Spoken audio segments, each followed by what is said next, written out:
Hello everybody, Demon Red Mist here. Right, as I mentioned in my previous stream, I am going to try and have a little bit of a look at car setups. Now, I'm not going to say that this is going to be the best setups in the world, and I'm the best. No, I'm not saying any of that. What I'm going to do is try and I've done previous videos where I show how I do my practice sessions and things that I do first, like checking the gear lengths initially and stuff like that. And I'll kind of mention that, but stuff that I've really focused on before, I'm not going to focus on here. I may still do it, but I'll do it in a much quicker way. Right, I'm going to go to the Barcelona circuit. One of the reasons for that is this track has most types of corners, with some big horrible curbs, some fast sweeping corners, cambers, so a number of different types of corners. So this is going to kind of test everything, and the car I've chosen is it's a Renault Group 3 RS01, and the reason I've picked this, I've just put a half dodgy livery on it, but the reason that I've picked this is, from what I can remember, this is a little bit of a nasty little car, because I didn't want to pick something that handles really well anyway, because to be honest, if you don't know much about setups but a car handles really well anyway, there's not a lot you can benefit from changing, other than your gear ratio, your ride height. Those things I would always say to do, because that's free lap time, and the gear ratios you're going to want to have set right for the track you're on anyway, and the ride height, again, you want that right for the track you're on. There's no point having a car on the deck if you're going to be using big sausage curbs, and there's no point having it riding very high if you're on a very flat racetrack. Okay, without actually having, like, going out on track in this car, I'm just going to have a quick look at what we've got here. Now, I am in time trial mode, so I'm not going to worry too much about tyre wear and stuff like that at this moment. No traction control, I'm on the super soft tyre, brake balance is at 0, everything should be default, but just in case it isn't, I will just put everything to default anyway. I'm going to put a fully customised gearbox on it. Group 3 cars, they're not the fastest. 168 might be about right. I'm going to knock it up one anyway, it may be too long. Okay, so at the moment the only thing that I've changed is the look of the car and the gear ratio. So I'm going to have a quick look here at what I've actually got. Okay, looking at it, the ride height, even though that's not at its minimum, that ride height is actually quite low anyway, so I wouldn't be surprised. I mean, this is before I'm even driving. I'm going to have a quick look and see what I've got, what I'm working with, so that when I am driving, I can already be thinking of, well, for example, I look at the ride height here and go, okay, 60, 70, that's not that bad, but it is actually a lot lower than a lot of cars I've used. So if I struggle on the big sausage curbs, I know straight away that even though the ride height on this is low, it might be too low. But in actual fact, if it rides them perfectly, I know I can go a little lower. The natural frequency, I'm looking at that and going, wow, that's a lot higher than what I've been used to seeing on many cars. So I'll have a quick look at that. Okay, it's still in the lower end of its range. It is higher than I've seen on a lot of other cars, but having said that, the damping is different and the rebound is different. Sorry, the compression and rebound are different to what I've been seeing. So obviously the suspension setup on this car is very different to what I've been used to driving. So I can now factor that into how the car handles and whether it handles how I like it. And that is a key point as well, by the way. It doesn't matter what I do. If it doesn't suit your own driving style or the way you like a car to handle, anything I do won't help you regarding the setup, but it may help you work out what you need to change to be able to get it to handle how you want it to. Okay, the camber angles, I'm looking at that and going, wow, that's quite a lot of camber, although it's probably in the lower range. Well, it's bang in the middle. I'd still say that that's probably quite a lot of camber on this particular car, but I'll see how it handles. The toe angle is standard on most cars that I've seen. Okay, the downforce, it's not bad. I'll have a quick look. Okay, it goes 50 lower and 50 higher, so we've got a bit of room there, and we've got quite a lot of room to increase the rear wing if we need to. Okay, a look at the differentials, and I'm looking at this and thinking, okay, well, they're quite high possibly, but we'll see how the car handles. Okay, so I haven't even driven the track, not changed anything other than the gear ratio. Okay, so I'm going to go out now, and straight away the first things that I'm going to be focusing on, when I've done my previous practice videos, I do things one at a time, and then that is the best way you can do it. So go out focusing on just your gear ratio. Do you need to change it? Even if it's a right, let's get be able to get to the high speed, and I'll worry about the gears for each corner individually later on, that is fine. But what I'm going to do here is actually I'm going to progress it a bit. So when I go out on track now, I am going to look at gear, curbs, and general balance of the car. So I'm going to see if I get to a decent top speed. I'm going to see how the car handles over curbs, and I'm going to see what the balance of the car is like in changes of direction and under braking. I'm going to be feeling how much the car is pitching, how much it's tipping forward when I hit the brakes, how much it's leaning back when I hit the throttle, how much sideways roll I've got when I'm doing changes of direction. So there's a lot of things I'm going to be focusing on while I go out on track, but I would recommend that you focus on these things one at a time.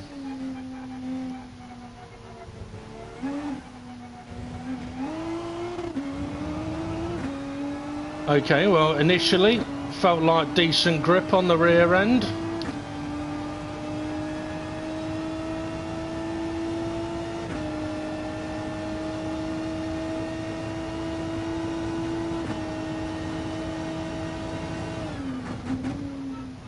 Okay, could probably shorten the gears a little bit, but okay, a little unbalanced coming off the curb there. Okay, bit of understeer here. Okay, so not feeling great in the corners, but we'll keep going. Not a lot of movement on the brakes. Okay, so even though the traction was good out of the final corner, in that corner, it wasn't very good.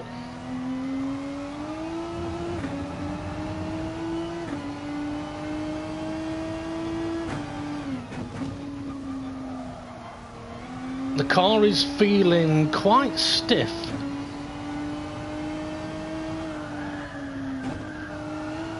And I can tell straight, I haven't got very good initial turn in.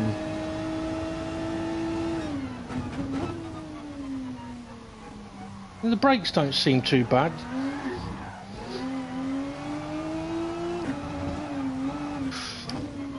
It is definitely getting a little bit unbalanced over the curbs.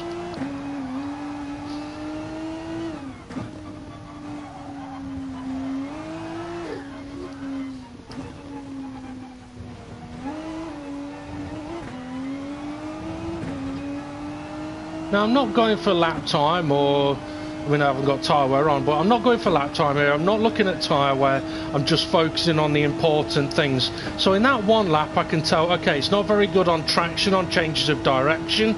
It's not very good on initial steering. The steering feels lazy. It's quite understeery, but also very oversteery.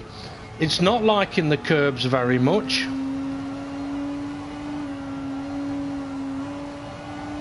Mid-corner steering isn't particularly great.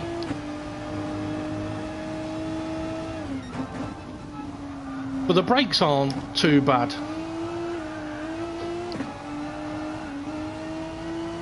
But the car's wanting to lose the rear end in most corners.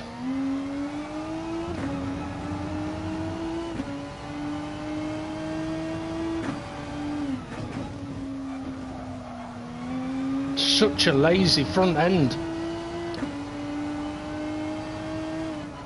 And the thing is, a lazy front end like this has got, in some cars it can be a benefit, like the Red Bull Junior.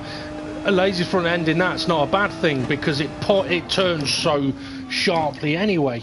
But in a car like this, all it's going to do is cause understeer and in turn cause a lot of tyre wear.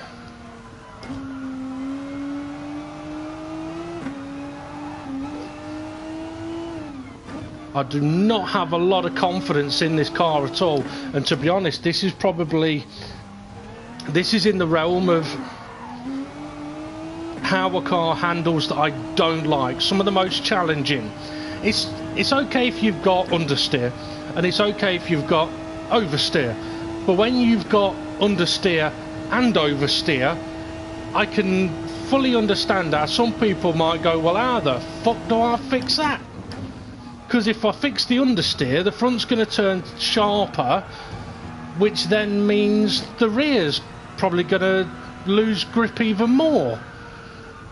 But if you put more grip on the rear, then the front end's going to get lazier. So this is not an easy car to do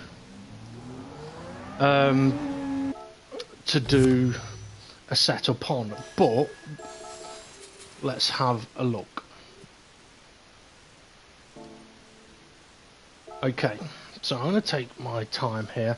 I may just have to contemplate. Now, what I will try and do here is, this is where I will now do one change at a time. And this is kind of a key point. I know I've just done, it may not seem like it, but I have just done like four or five things in those 2 or 3 laps all at the same time. But that's dead basic stuff. When it comes to actually changing your setup, right, okay, you can change the gears, that's not going to matter too much. But when it comes to changing any part of your setup, change one thing and one thing only. The reason for that is, if you change one thing, you can feel what difference it's made.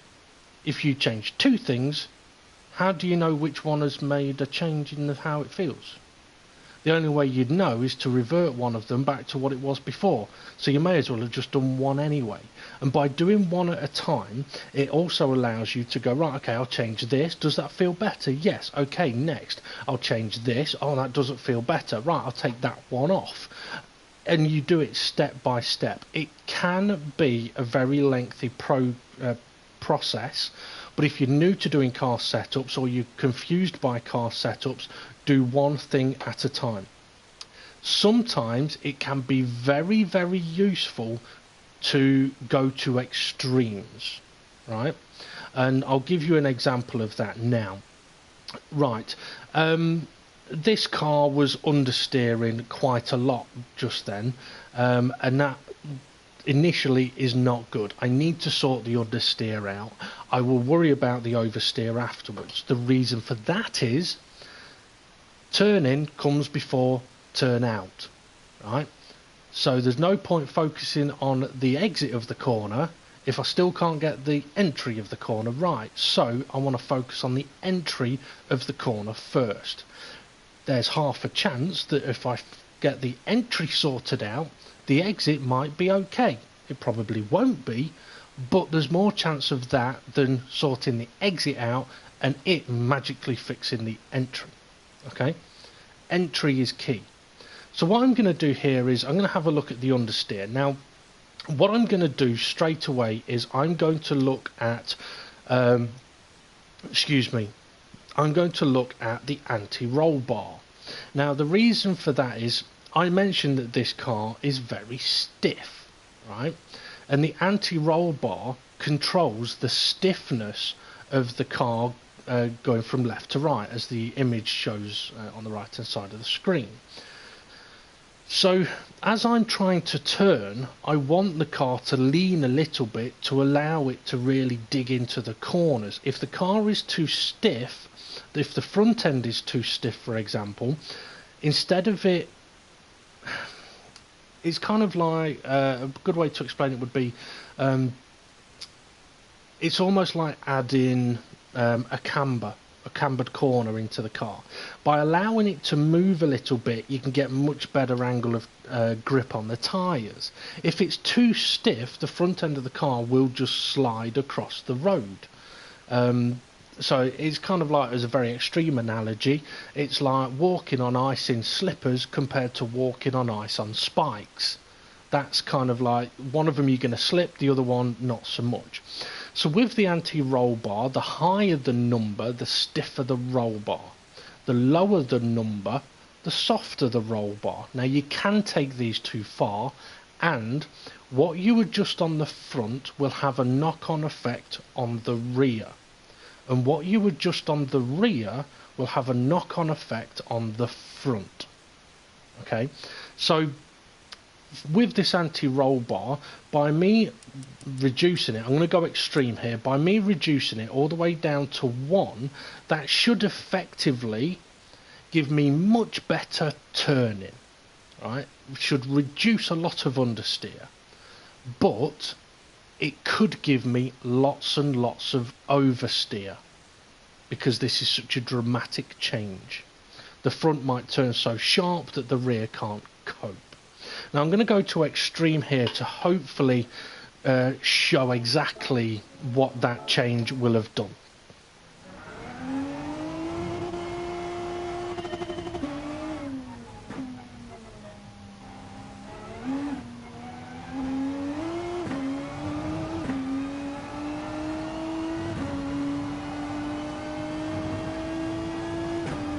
Now, I would never normally take the anti-roll bar down to 1. It doesn't need that extreme of a change. But I'm just doing this for the example. Much better turning, but uncontrollable oversteer. And much better, well, I say much better turning, much sharper turning. I'm not steering more, the front end is just turning more, but I'm now getting even worse oversteer, and as I'm turning into a corner, the tyres are screaming.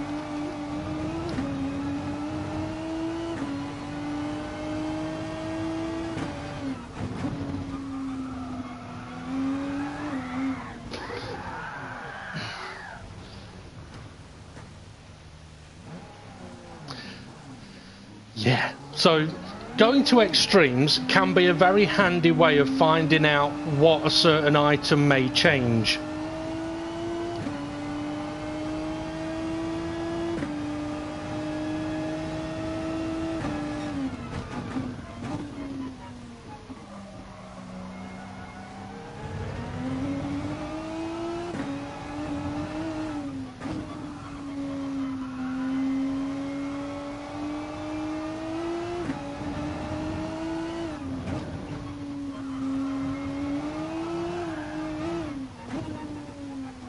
Now, even though this is turning much sharper, it's now a much harder car to drive. Okay.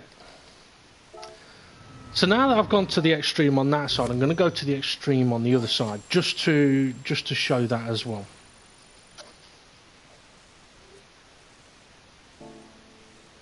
Okay, so I'm going to take it from 1 now, all the way to 10. Now, what this should do is this should give me lots and lots of understeer, but the rear could be much more stable. Although this is not how to fix oversteer. Just so you know, going to this kind of extreme would not be the way to fix the oversteer.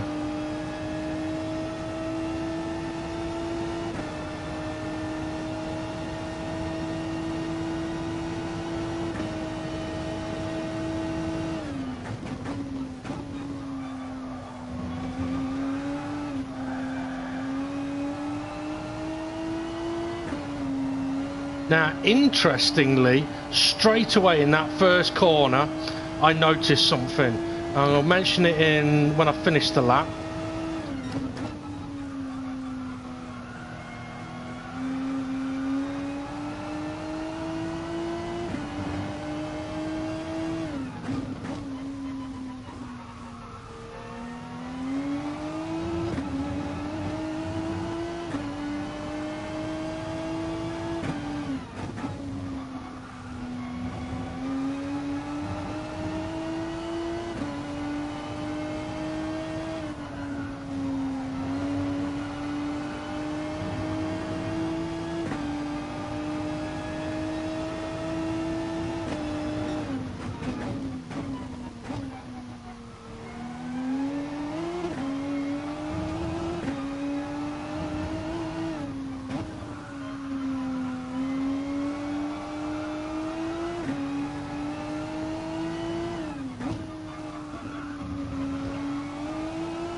Now that has been a much nicer lap. A hell of a lot nicer lap. And it would be so easy to go, right, car fixed. But it isn't. Yes, that was much better, but it's better in a backwards way, right? I mentioned that I noticed something going into turn one, and what I noticed was the steering was actually considerably better than both previous setups, right? So it would be easy to go, right, well, I'll leave it at that. That's much better. And the rear was better. And it was better on the curbs as well. So it would be easy to go, right, let's just leave it on 10. And you could do that, I suppose. But why is it better?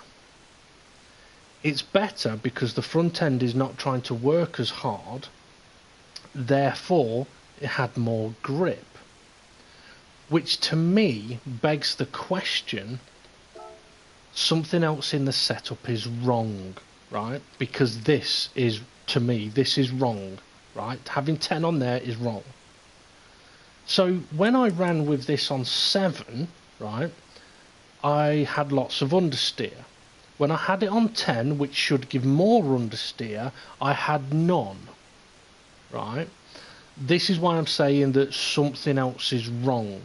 And this is the point where I would now go, right, I thought they were a little bit too high earlier, right? It is possible that the front tyres are working, trying to work too hard, right? So that when you turn, they're just understeering.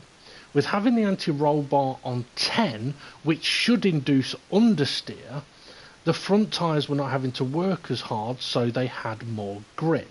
The problem is that kind of setting could have a knock-on effect on tyre wear or overall lap time. So I would actually look at this and think, okay, anti-roll bar on 7, I had lots of understeer. I think my tyres, front tyres, are trying to work too hard. They haven't got the grip. So for me, I'm going to look at the camber angle now, because it's possible that the camber angle is a little bit too aggressive. It could be something slightly different. It could be to do with the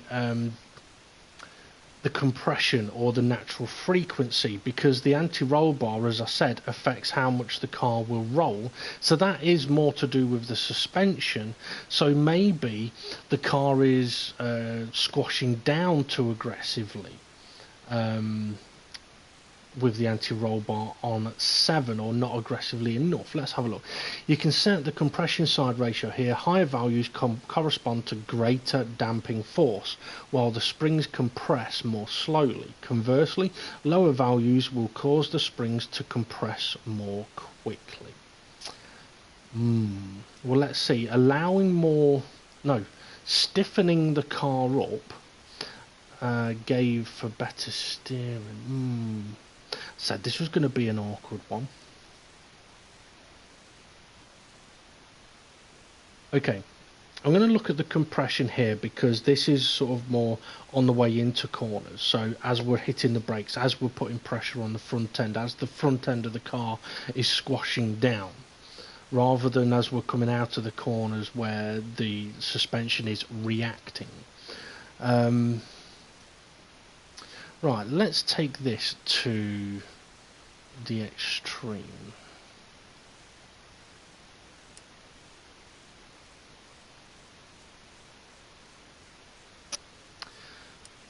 Okay, so higher values correspond to greater damping force, making the springs compress more slowly. Right, let's go maximum on that and let's see what that does.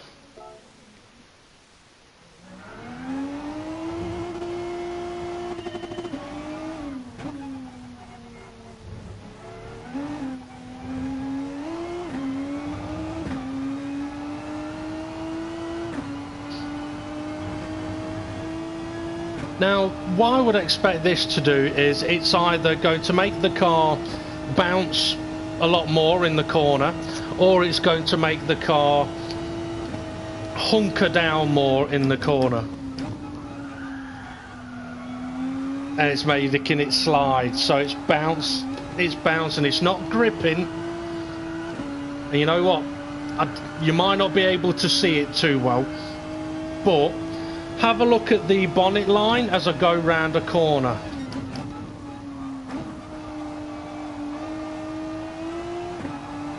It's bouncing.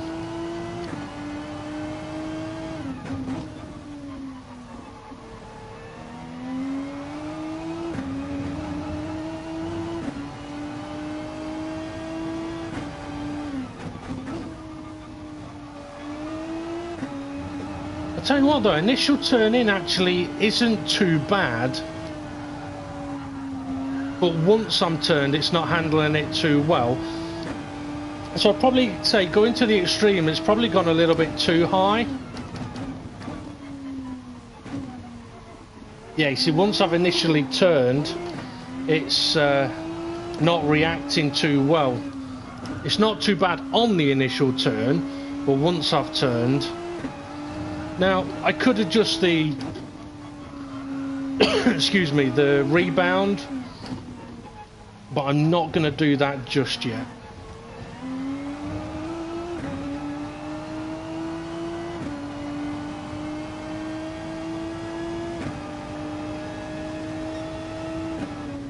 Now, one thing you may notice while I'm doing this, you may see me jumping from one setup point to another, and that's because adjusting one thing can give a very good hint of something else is wrong. I know it might not be very useful to anybody.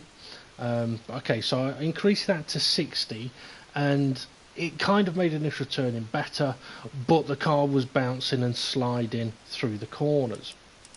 If we take it the other way now, we'll see what effect that has.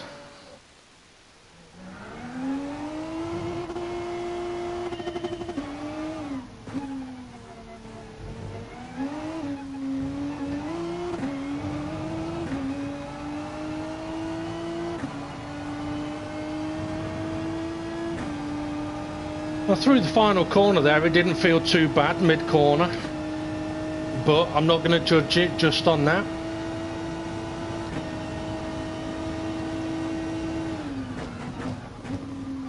Now the front end dipped down quite a lot then when I was on the brakes, but I was actually quite smooth through one.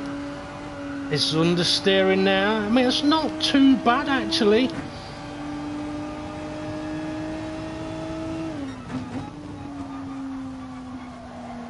Okay, initial turning good, mid corner not great, still oversteery a bit, but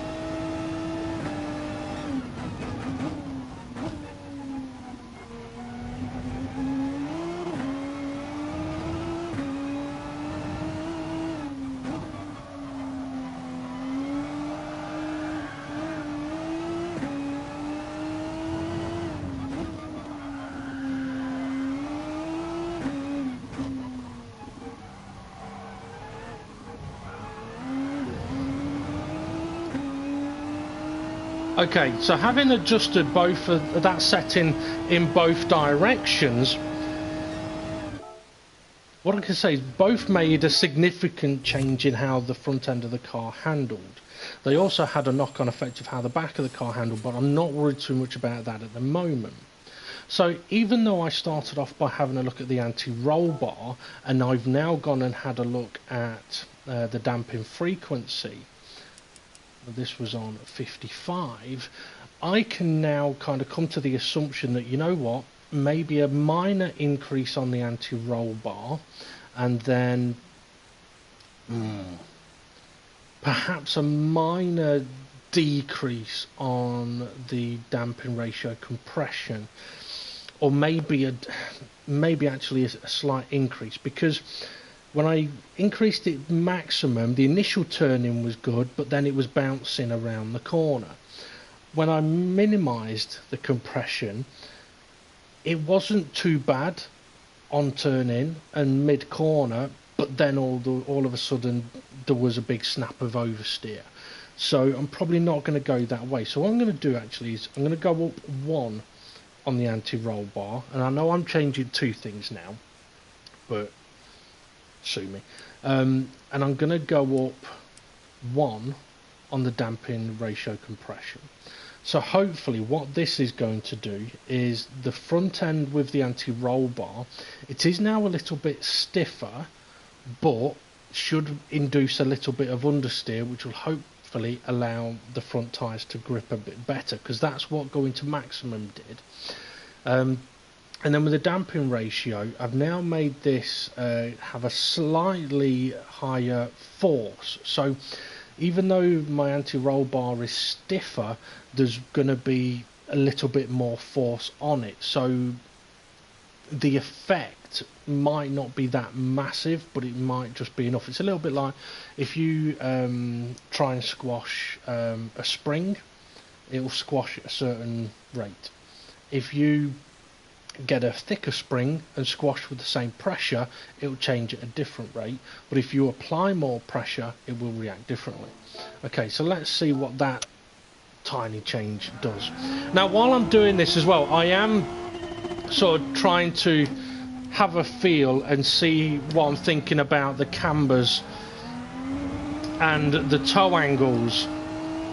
Now when I say that, what I'm doing is, while I'm making these changes, I'm feeling for the differences that it makes and wondering, okay, would I benefit more by taking a bit of the camber angle off and having a bit more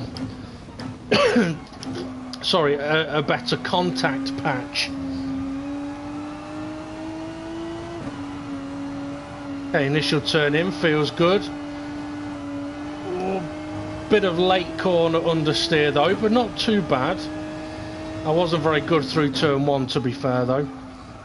Or understeer there.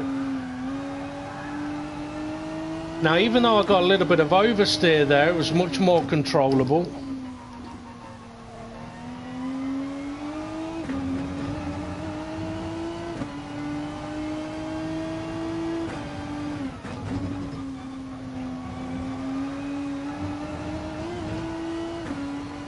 Car was much more balanced through that corner.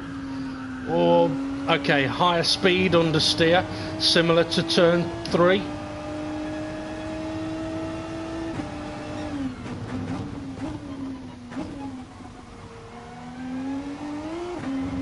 Okay, so at the lower speeds now, the car is feeling much better. The initial turn-in is good.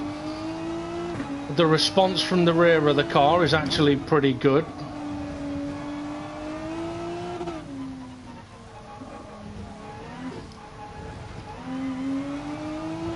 Okay, still not liking the curbs too much, but I'm going to go for another lap.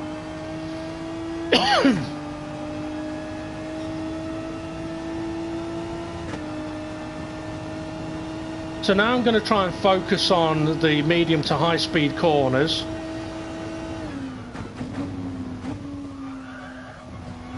A lot of tyre squeal on the initial turn in. Better balance through there. Going to need a little lift anyway, but okay, now the understeer's coming. Yeah,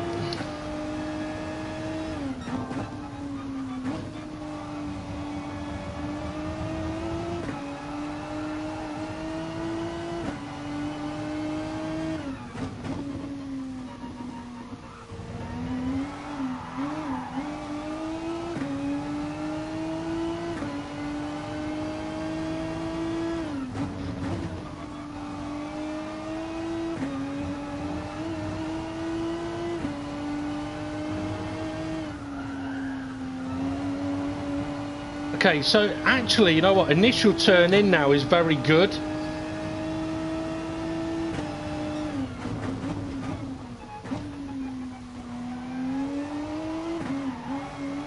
Still struggling with oversteer, but I've not been focusing on that too much. The mid-corner understeer is now a bit of an issue. So effectively, what I've done is, instead of having initial understeer, which continues in understeer, I've now got rid of initial understeer, but I've now still got mid-corner understeer. But the balance of the car is actually much better, as seen in turns 1, 2 and 3. Excuse me. Now, I'm still not going to worry too much about the rear of the car at the moment.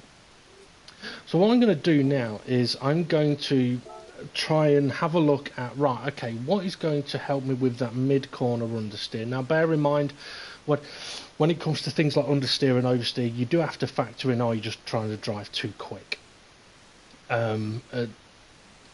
For me, I would say no. In this car, no, not really. Especially through turn 3, this car should be able to do much, much better. Okay, so mid-corner understeer. Now, there could be a couple of reasons why that is happening. One could be the suspension is either too stiff or too soft, and it's making the car slide. Another reason could be that the tyres are at too sharp an angle or not a sharp enough angle to keep the grip as we're going round the mid corner. So as you initially turn in, everything's fine, but then all of a sudden the understeer comes. So what is it that's causing that understeer? I'm thinking it is more to do with potentially the camber angles, because when I did change the anti-roll bar and went to maximum, it did help. So the front end has been trying to work too hard.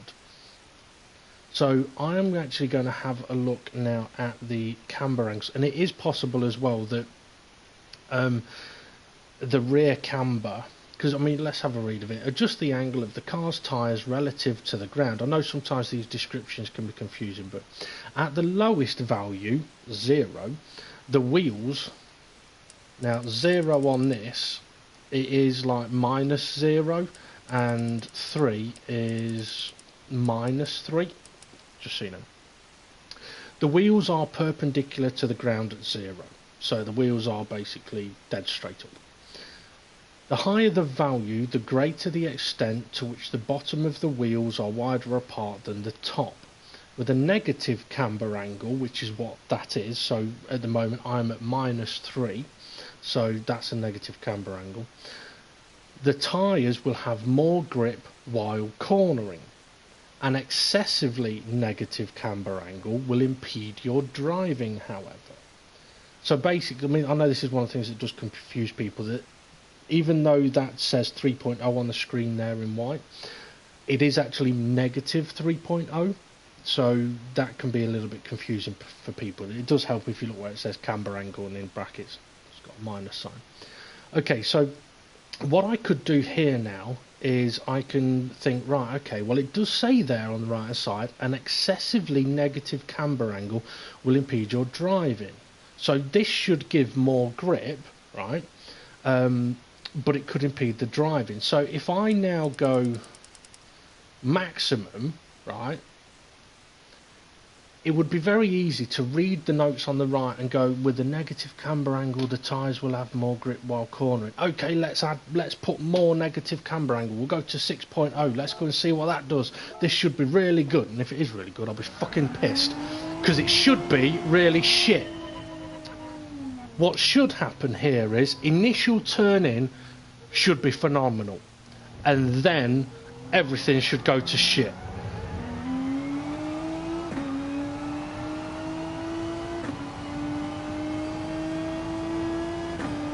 And the reason everything should go to shit is the tyres should be on way too much of an angle in the middle of a corner when the car's turning.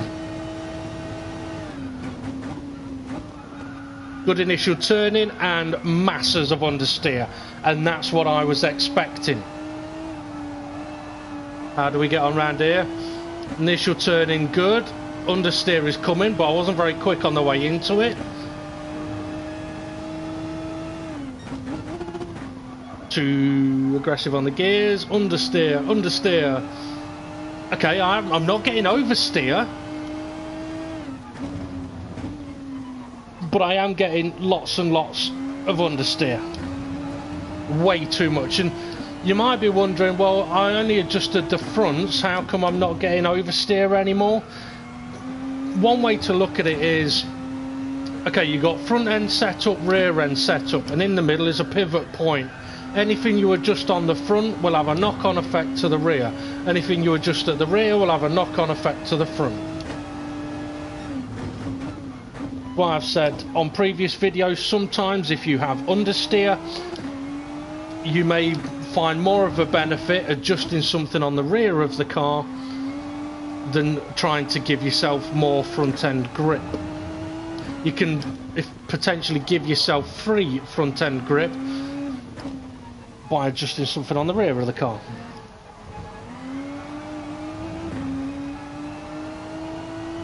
Okay, so as I expected, initial turn in very good, and then it all goes to shit. Got no grip on the front end of the car. And what that kind of says to me at this point is, okay, I'm on the right line here, in the tyres are working too hard. Understeer. I'm having to lift off 2 or 3 times to get around the corner. That's horrible. Yeah, I'm kind of on the right lines in the front tyres are working too hard. Okay, I've gone purple there, but I'll be killing me tyres doing this as well.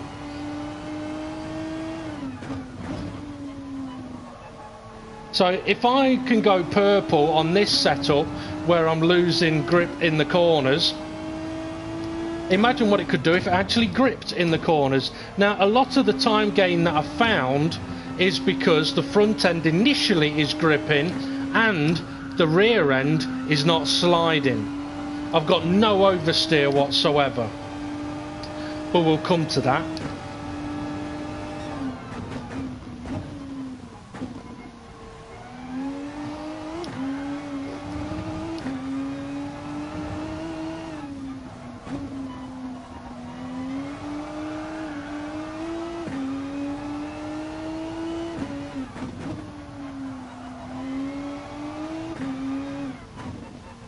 So whereas when I adjusted the ARB to maximum, the car was actually quite nice in every corner, this is actually horrible in every corner, but the initial turn in is allowing it to get a semi-decent lap time, but if tyre wear was on, I'd be destroying the tyres. Okay, so what that has basically just told me there is that the front camber is too high, because at 3.0 I'm struggling with a little bit of understeer. At 6.0 I was struggling with a lot of understeer. But at 6.0 on the front and 3.0 on the rear I didn't have any oversteer. So the way I would look at this now is to go, right, okay, if this was on 3.0 and the front tyres were working too hard and I was getting understeer, I need to reduce this angle. So that's exactly what I'm going to do. So I'm going to make the tyres a little bit straighter. Now what this should hopefully do is, the initial turn-in should be pretty good, right? But once I've turned, that's when the grip should then be there, because the front tyres are angled so much that they can't grip. So I'm going to knock it down to 2.0 at the moment. Now, what this should do now, I'm not going to adjust the rear, but what this should do now is give me lots and lots of oversteer. And the reason for that is when I went to 6.0, there was a big difference between the front and the rear of the car. So the front was understeering lots, but the rear had no oversteer. So now that I've reduced this and not moved the rear, we should have much better steering ability, but we're going to lose grip on the rear end. But I'm not too worried about that, I'm focusing on what the front end of the car is doing. Now, people may not find this video of use at all, but if it kind of explains something, then it'll be of some use. Okay, so let's see how this does then. I would expect initial turn-in to not be fantastic, but good enough to get me in the right position.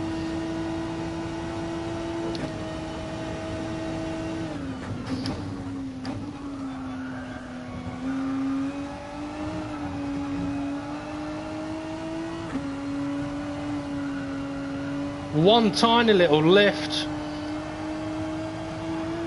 Ooh. You know what? That was feeling so much better. As soon as the rear touched the AstroTurf, though, around it went. So I'm not going to worry about that too much. I was trying to work out whether there was any understeer through that corner, but the key difference for me around turn 3 then was once I turned in, I only needed one tiny little lift to get to then be full throttle around the corner. Whereas on the previous setup, I had to do about 3 or 4 little lifts to keep on the track.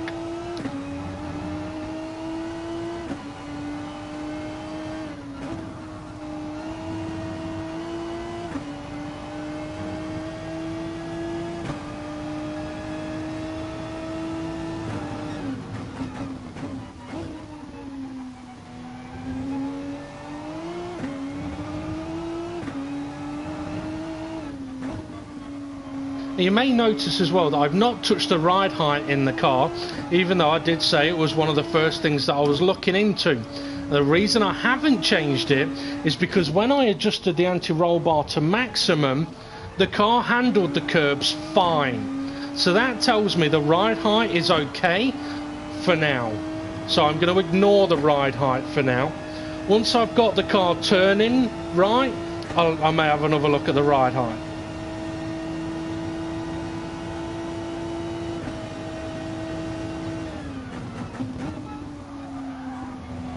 Okay, little understeer on turn in.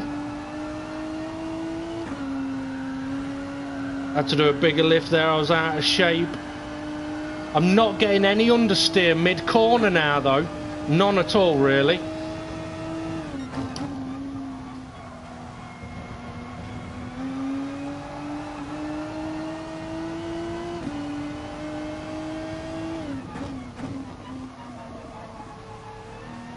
So initial turn in has suffered a little bit, but mid corner is now considerably better. So yeah, I've got understeer on the way in.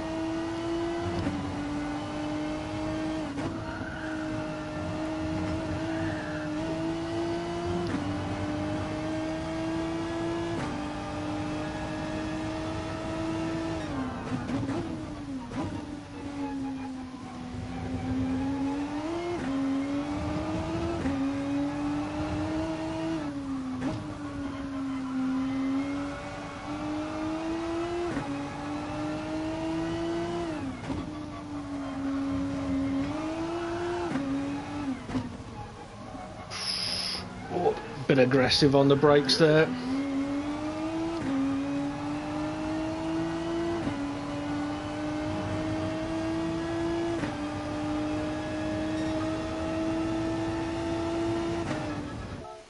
Okay, so not too bad there. I expected initial turning to be slightly affected, but I was focusing on, okay, what difference has it made on the mid-corner?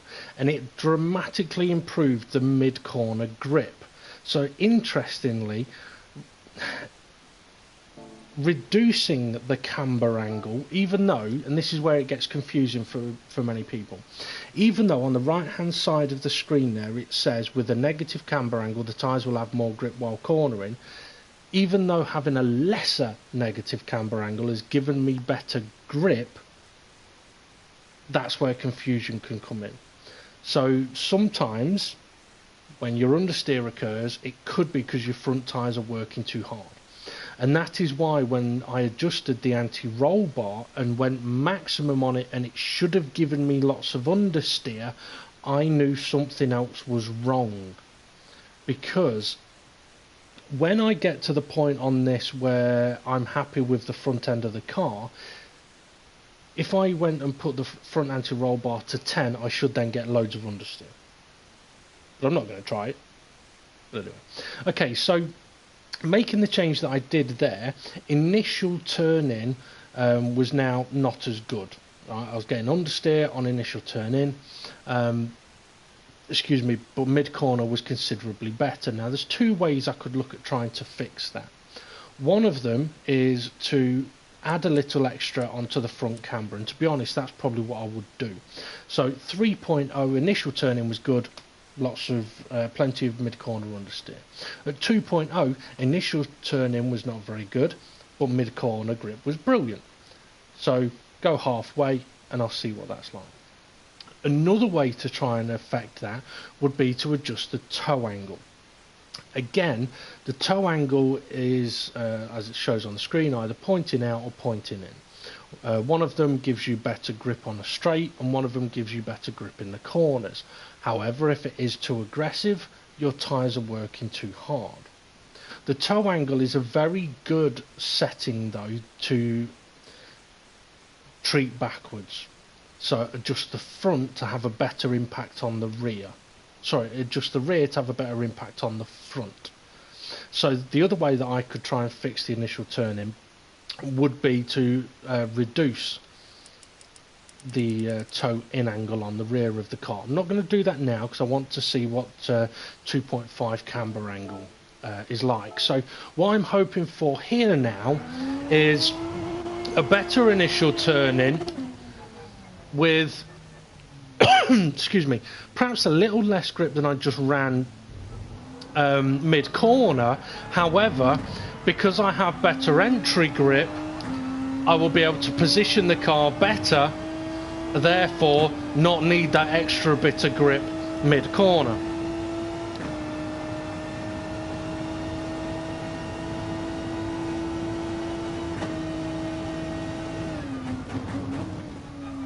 Much better initial turn in.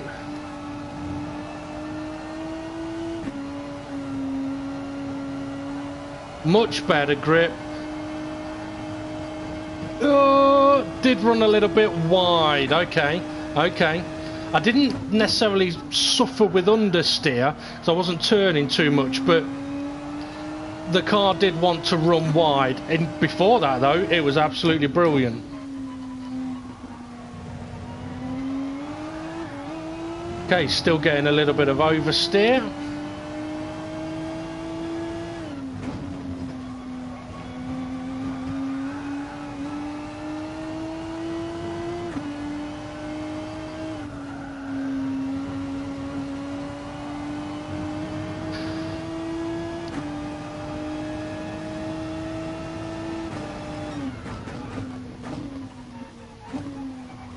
Car's actually feeling a bit better on the brakes now as well.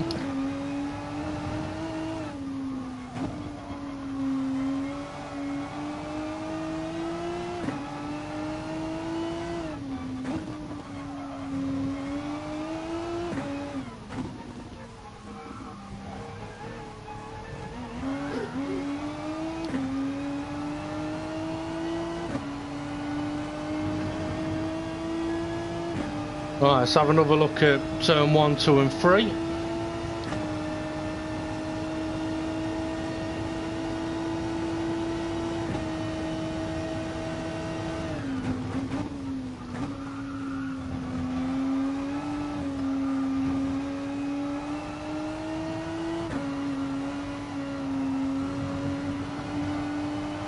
Much better, much better.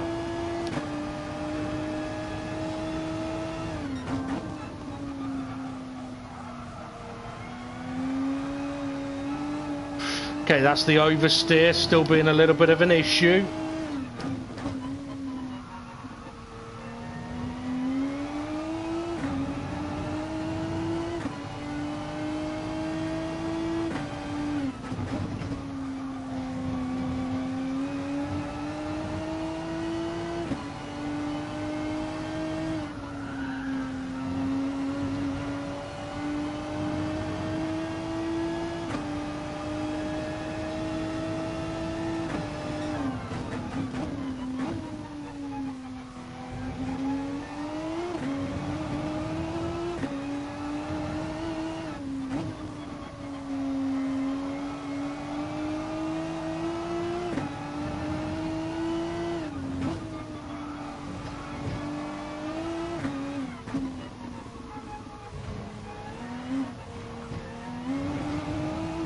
Now that's been a much better lap.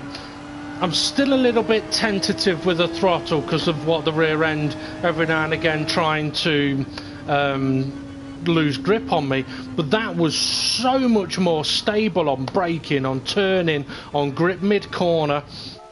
I mean, the amount of speed I was able to take through turn 3 on that occasion was just so much more by actually taking effectively grip away from the front end of the car is the way to look at it.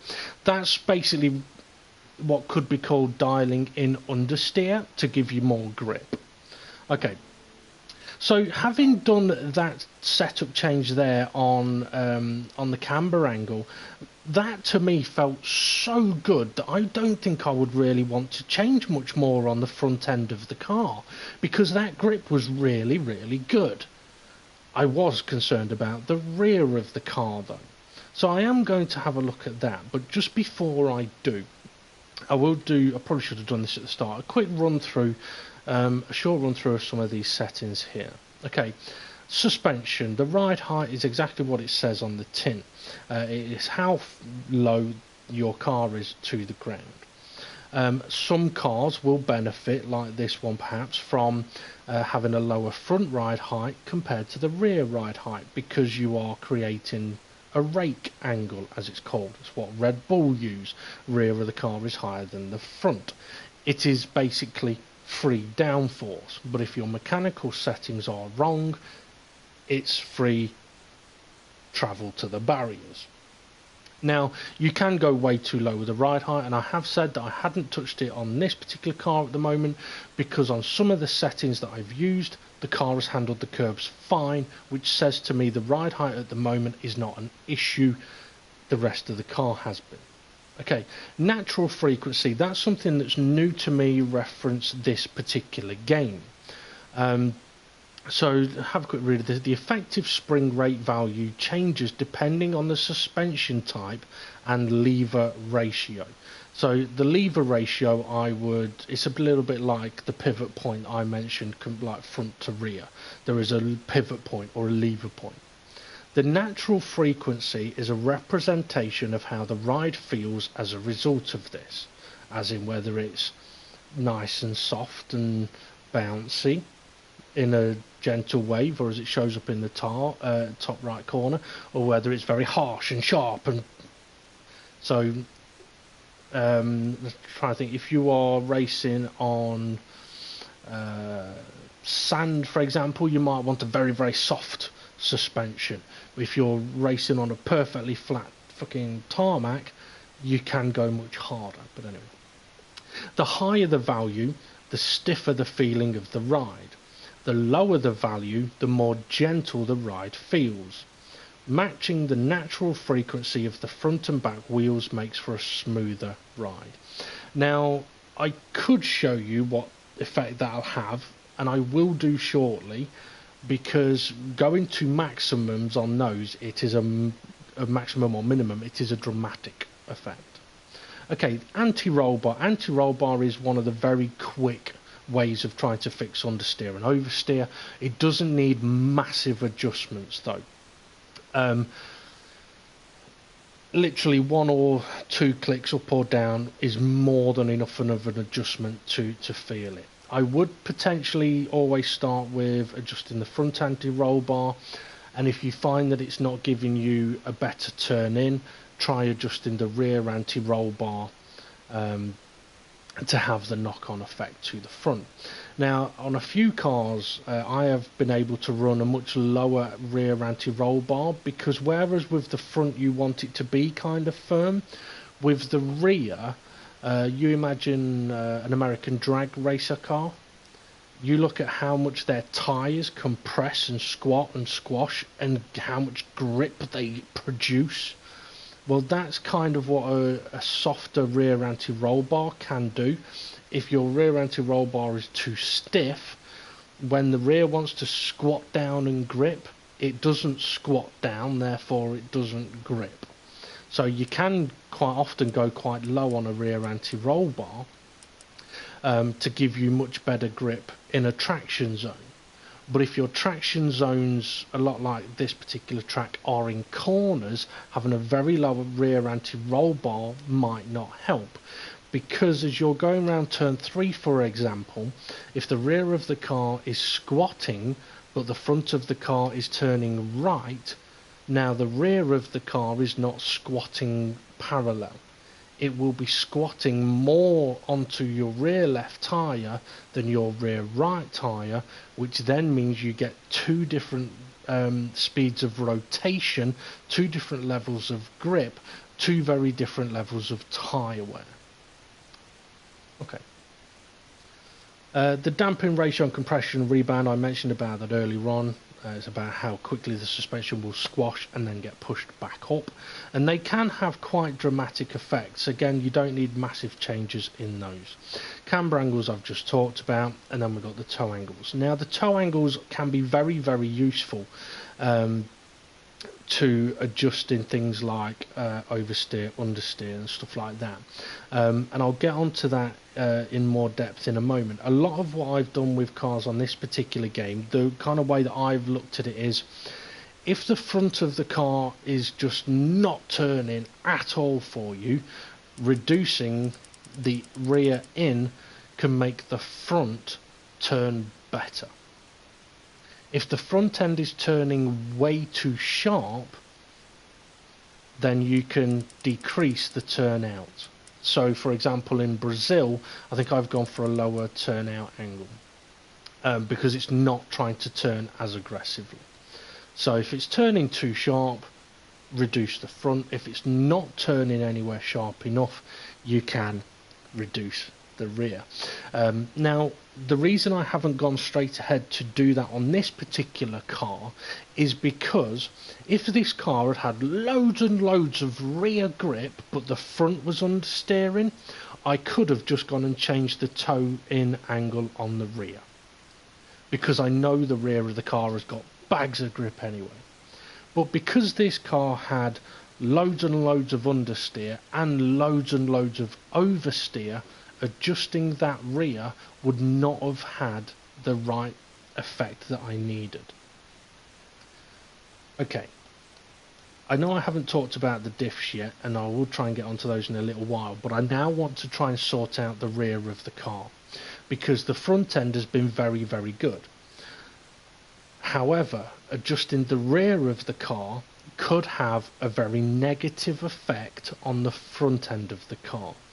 The more grip we now give the rear of the car, it is possible that we will lose just as much grip from the front of the car. But that's where I'm not too worried at the moment, because if we now give the rear of the car more grip, then we can have a look at adjusting the toe angle to rebalance that grip front to rear, or allow the front to turn more and the rear to cope. Okay, now straight away, looking at this, it's very easy to go, right, there's one thing on there that's very, very wrong, and that is the rear camber angle. If the front camber angle is at 2.5, the rear camber angle should not be at 3.0.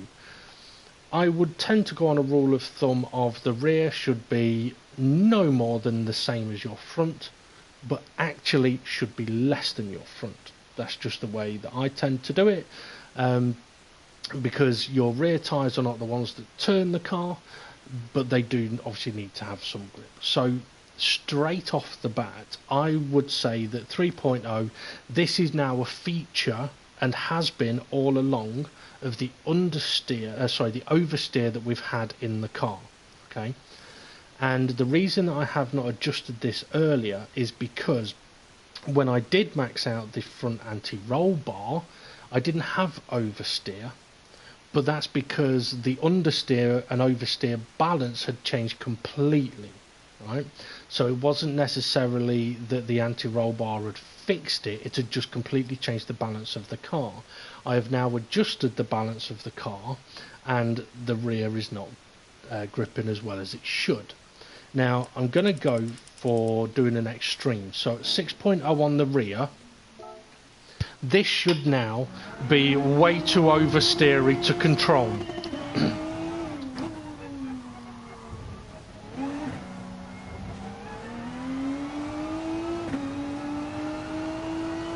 Now I can already feel on my wheel the force has increased because the rear tyres are working considerably harder.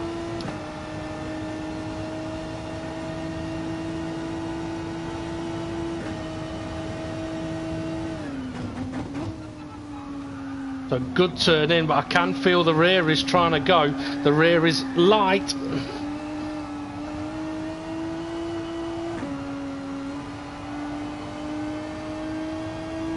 Now, adjusting the rear in the way that I have, it has had a knock-on effect on the front. So the front is turning a bit sharper, but in any kind of instance of a corner, the rear is just wanting to slide.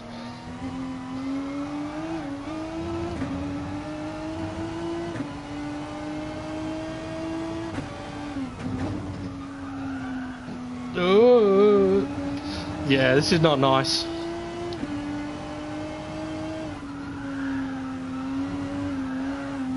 And the thing is, it may look like I'm getting understeer, but in actual fact, what I'm trying to do is I'm trying not to steer as much to try and counteract the slide that I know is coming. But because I can't steer as much, I can't allow the front tyres to work to their potential, because now the car's dictated by the rear end.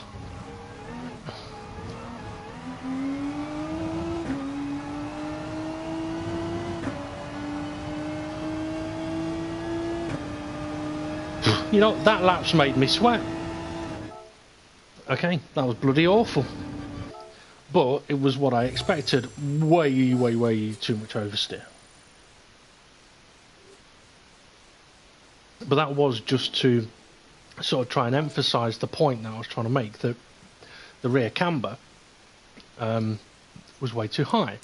Now, if I knock it all the way down to 0, as it says on the, should say on the right hand side of the screen here, okay, at the lowest value, 0, the wheels are perpendicular to the ground, same as the fronts. The higher the value, the greater the extent to which the bottom of the wheels are wider apart than the top. With a negative camber angle, which is the same as the front, going into the numbers, is into the negative. With a negative camber angle, the tyres will have more grip while cornering. An excessively negative negative angle will impede your driving, however. And that's what we just had then. We had a very excessively negative camber angle. But it emphasised the fact that even at 3.0, it was an excessive camber angle. So by putting it down to 0 now, what this should do is, at 0, it should potentially give us better grip on the exit of a corner and traction zones, but being at 0, there's a chance it won't have as good grip in the corners. Excuse me, it will probably have better grip than what we've just used, but it still won't be right. But in a straight line, it should be very good.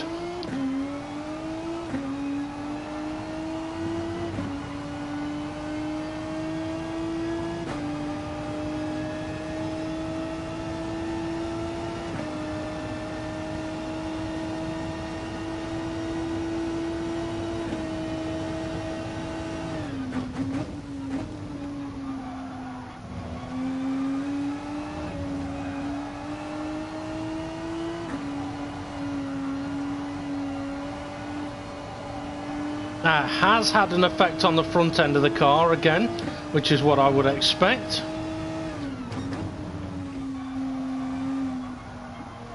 It's dialed in a bit of understeer, but there, mid-corner there, no grip on the rear of the car.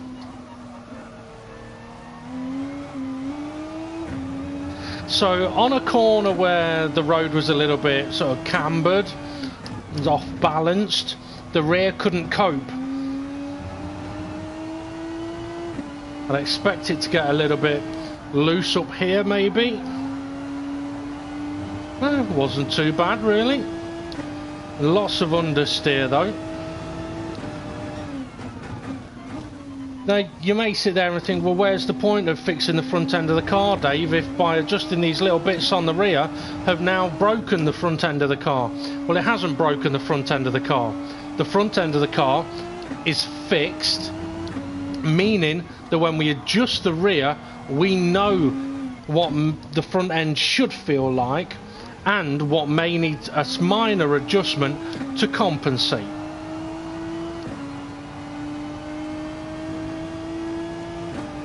Okay, so not a lot of grip from this particular camber setting. Now, it was better than what we just ran because it wasn't really oversteering. It oversteered in one corner, I think, compared to pretty much every corner. But it didn't have quite have the grip. It didn't quite have the speed. So that has instantly shown us within one lap that our rear camber angle needs to be somewhere between 0.0 and 2.5. And the reason it's 2.5 is because it shouldn't be higher than the front.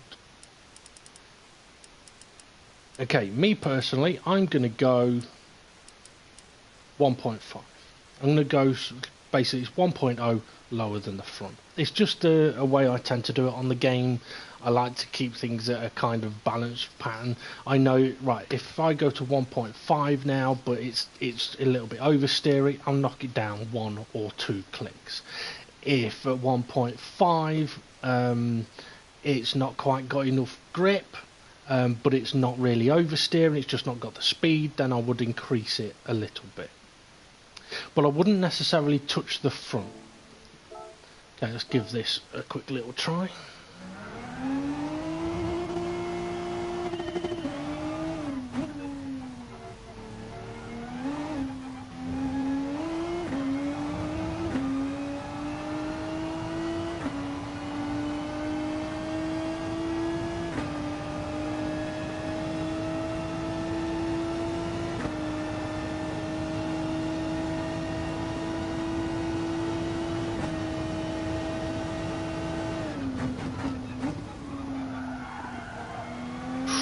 Oh, a little slidey.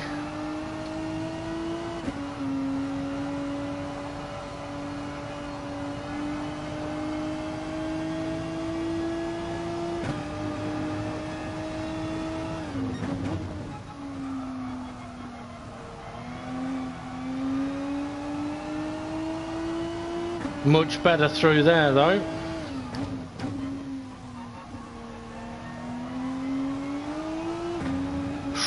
Oh, a little oversteery then.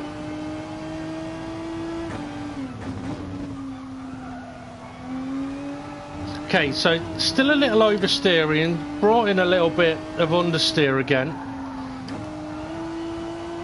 on the initial turn in. I'm not too concerned about that at the moment because I am focusing on the rear now, but I am aware that the front end is not quite working as I know it can. But I'm expecting this when I go to adjusting the rear of the car. It'd be very easy to go, oh well, the rear is a bit better, but now the front's gone, let's adjust the front. It's not necessarily going to help you. Be patient in how you adjust your setups.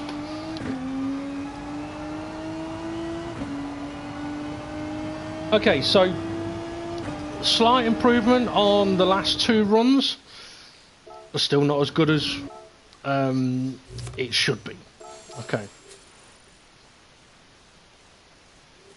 so having done that little run there, there was a tiny little bit of oversteer, but also it had initiated a tiny little bit of understeer. So what I'm actually going to do now is, if I reduce the rear camber angle a small amount, effectively what I'm hoping it should do is reduce the understeer, reduce the oversteer, because the rear tyres won't be working that little bit too hard, but also it will make the front end more powerful, so hopefully that little bit of understeer that we were getting should now disappear.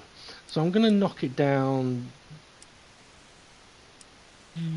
let's see, yeah, I'm going to go 1.2, knock it down. Now with this, I would expect this to now be considerably more balanced However, I would not be surprised if the front end is now just missing a tiny little bit.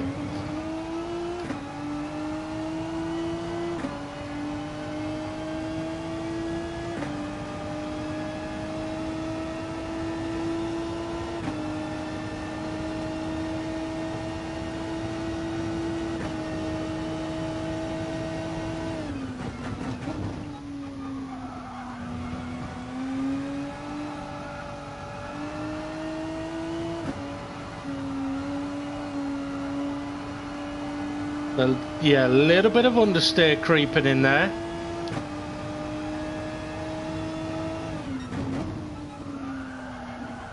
And again, a little bit of understeer. A little bit of oversteer, but I was able to drive through that.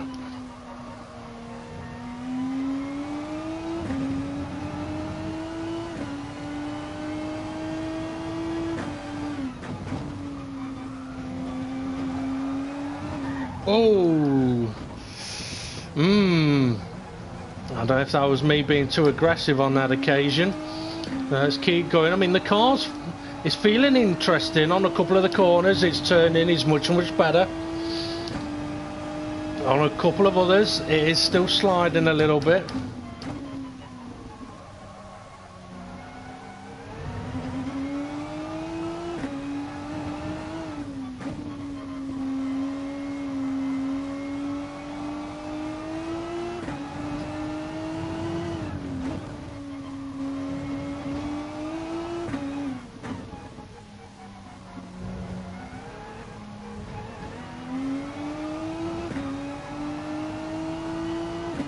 Okay, let's go for another lap. Let's see how we do. That lap was a little bit, it wasn't a very good lap. And it's kind of like a bit hit or miss with what the front end was doing.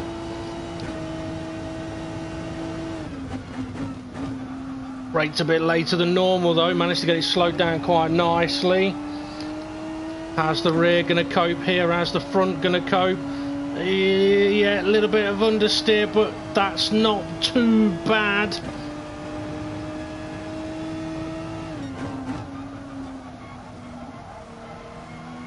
How's the rear going to cope here? Better.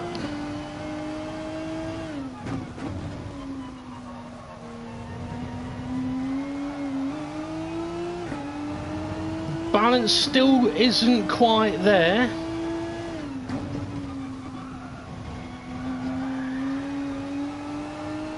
Okay, I think it's not liking being on the curb at that particular corner with this particular iteration.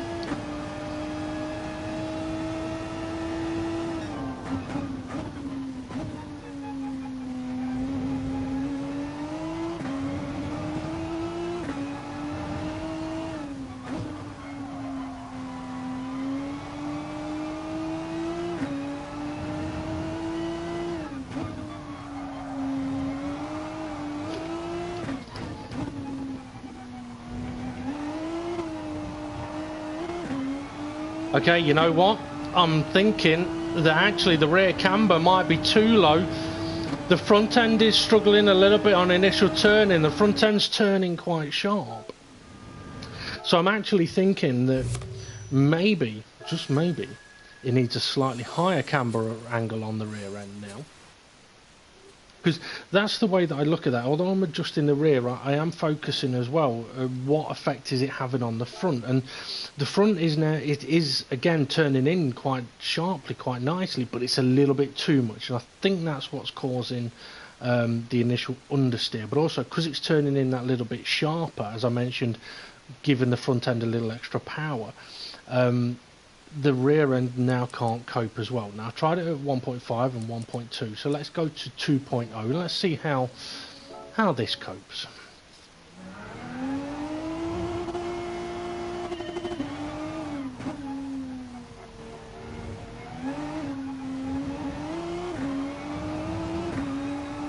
And felt fairly stable out of that corner, but it always does at the start.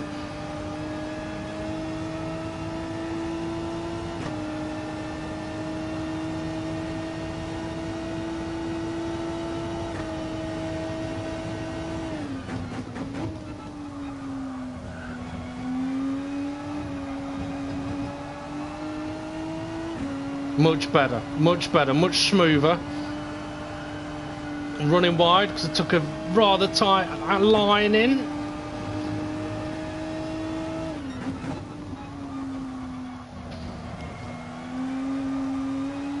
Oh, much more stable, much more stable.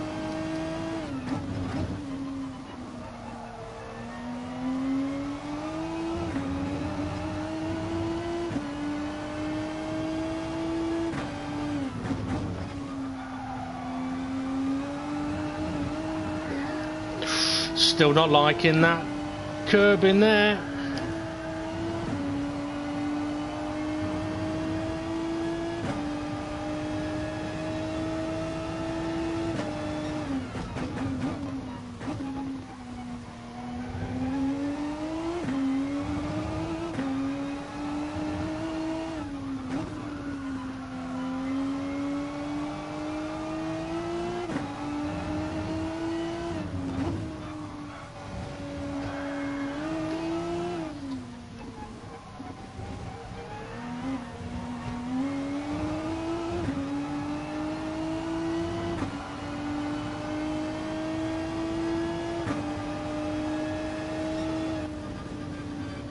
Much better, considerably better. The front end was doing what I wanted it to do, and the rear end was doing exactly what I wanted it to do, except for one corner, and that's turn 7.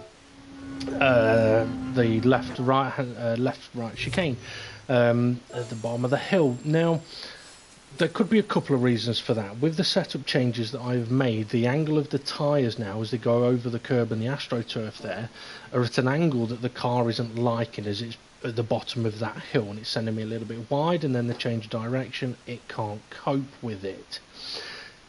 Now, it could be, as I'm thinking about it, it could possibly be ride height. If I raise the ride height up a little bit, it might cope a little bit better. With the changes that I've made, it's possible that it has affected the ride height a little bit in how the car is compressing through the corner. But it could also be to do with the differentials.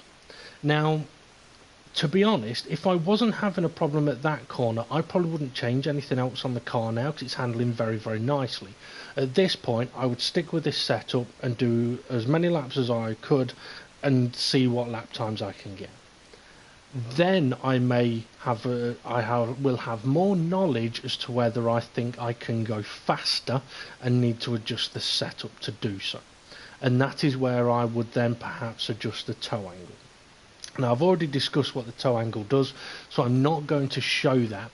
What I'm going to try and do now is fix what is happening with the car in the dip. Now, I'm going to mention about the differentials because some people may not understand what happens here with the differentials. Basically, an LSD is a limited slip differential. And I'll read what it says on the side here. So LSD initial torque. Adjust the initial torque level of the LSD before the car starts running. Increasing this value will increase the torque and will make the LSD more responsive, though it may also hinder the car's ability to turn.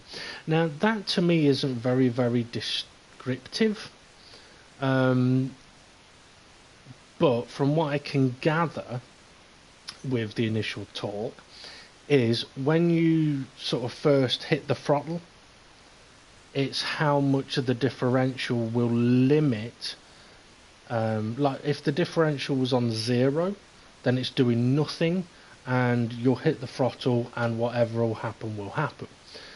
The more differential you apply, the more the differential will try and control how the rear tyres rotate at different speeds to maximise the grip.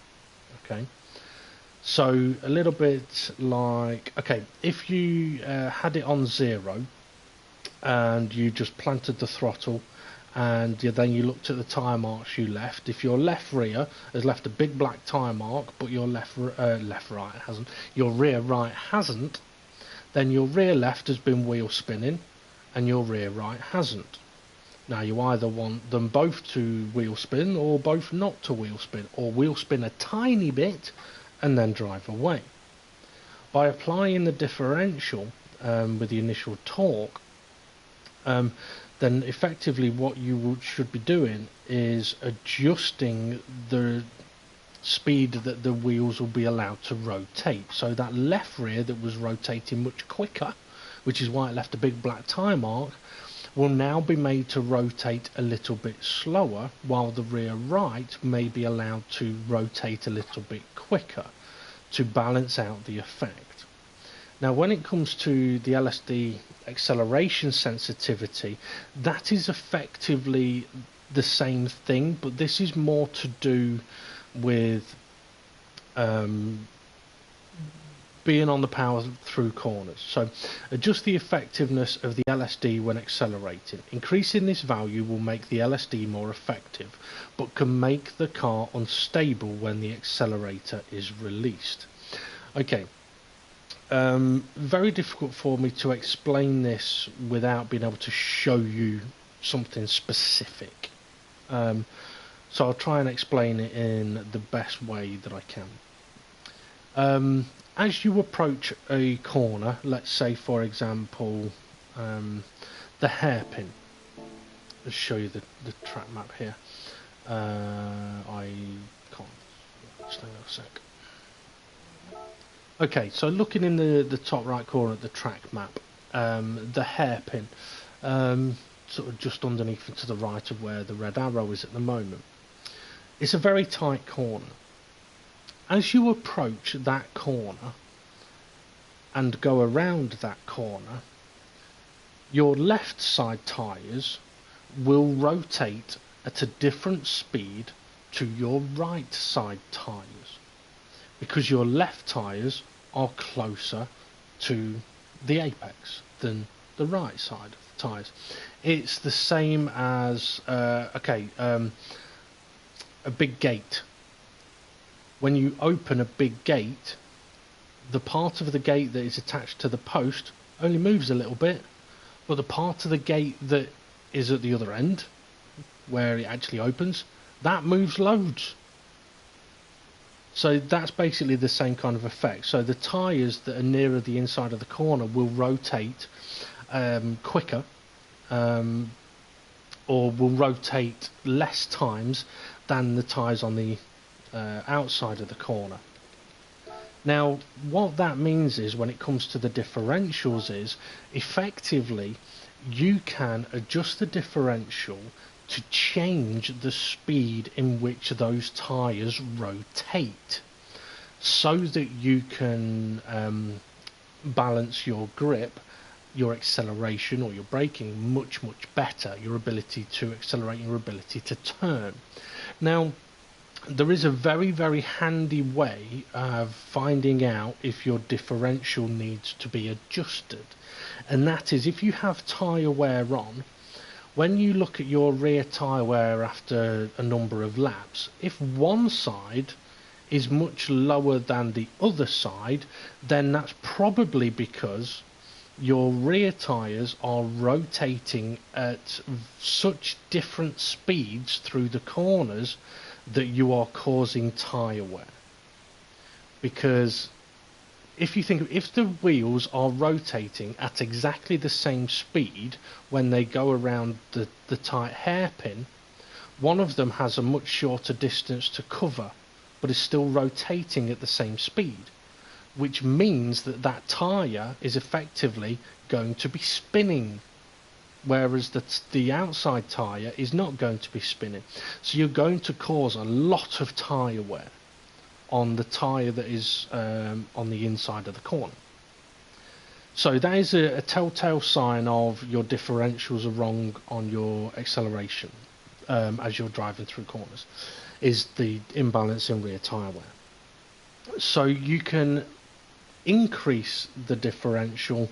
As it says, increasing this value will make the LSD more effective, but can make the car unstable when the accelerator is released. So you can, a little bit like with the camber angles, you can increase the differential, and when it says increasing this value, you kind of have to treat it from its minimum, or with the camber angles at 0.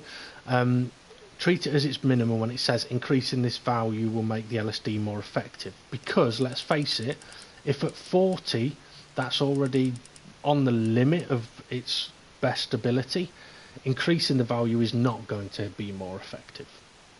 Okay, so treat it as being from the minimum.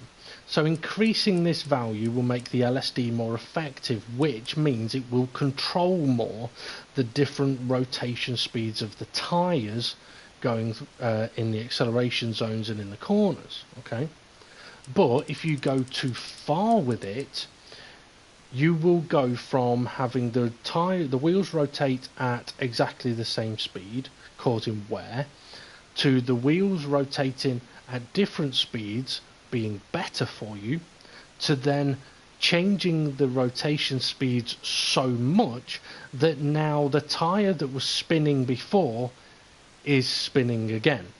So you've taken it too far. So you can go too far with it. And the effect you feel, it can be quite noticeable. Now with the braking sensitivity, this one is basically, it's kind of exactly the same process, but instead of when you are on the throttle, it is when you are on the brakes. So if you are struggling with the car wobbling all over the place when you are applying the brakes, you may need to reduce your LSD sensitivity, or increase it if you've got none on. So the thing with those to try is, and I'm not going to do it now because it'll take a little bit of time, but is to try each of them one at a time on maximum and then minimum, or minimum and then maximum, so you can feel the difference. Then put it back to its standard, and you've then got a reference point of, okay, well at maximum it had this effect, it made it really bouncy or really oversteering, and on minimum it had this effect, and on standard the problem I've got is that it's a little bit oversteering. Okay, I know which way to move it, and you can adjust it a little bit. That's a very good way to give yourself a baseline. Now it's possible as well that the differential on this particular car could be the cause of losing the rear end of the car at the bottom of the dip at turn 7. And the reason for that is, in that particular corner, my rear left tyre is going from tarmac to curb to AstroTurf to curb to tarmac. Now it's possible that with the differential being as effective as it is rotating at a certain speed over the tarmac, but it cannot differentiate tarmac, curb, AstroTurf. So it's not going to change speed for me over those 3 different objects. It's going to rotate at the same speed. But if the speed is too much for the grip available from the curb or the AstroTurf, then you'll get an instant snap of oversteer. Hopefully that'll make sense to people. Now, I could attempt to adjust the LSD to try and solve that problem and see if it is that. But I have gone through different phases of the setup here and not really had much of a problem in that corner to now having quite a bit. So I would need to work out, okay, could it possibly be because of the differential? Because I have affected the angles of the tyres and different things like that, and therefore the different grip levels and speeds I'm doing could be affected by the acceleration differential. Or could it be that I am bottoming out a little bit because of the ride height in that particular corner with the different setup changes I've made? So what I'm going to do now is a dead forward straight easy fix of, is that the problem? I'm going to adjust the front ride height. Now the reason I'm going to adjust the front ride height is it's going to effectively lift up the front end of the car. Actually, you know what, I'll do them both. I'll do both by 10. So we basically raise the whole car by 10 mil. If the same problem occurs, I know that it's in the differential. And the reason I know that it's in the differential is because with all the setup changes I've made, it wasn't really a problem until the car suddenly had the maximum grip I'd had. So the car is now more capable, but something is causing me to lose the rear in that particular corner. So let's go and find out if it was the ride height.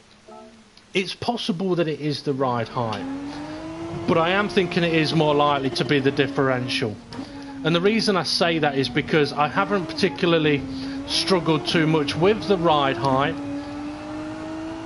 throughout the rest of these setup changes.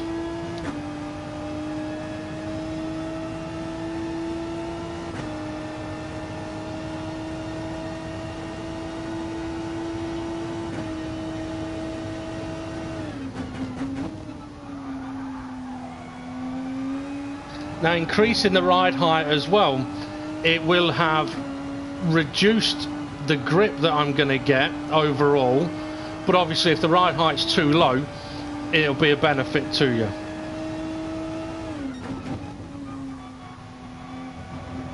So I'm only really caring at the moment about not this next left-hander, the next one, about what the car is going to behave like in that corner, but obviously I've got to make sure that I attack it in the same way.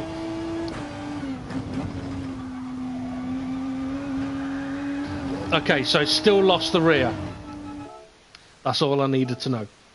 Okay, it's not the ride height, because I've increased the ride height and I still lost the rear. It might not have been as aggressive, but I still lost the rear, and I shouldn't be losing the rear at all through that corner. That's the aim through that corner, because any kind of opposite lock or loss of rear traction is a time killer. Okay, so I know it's not the ride height, plus the ride height has been fine everywhere else.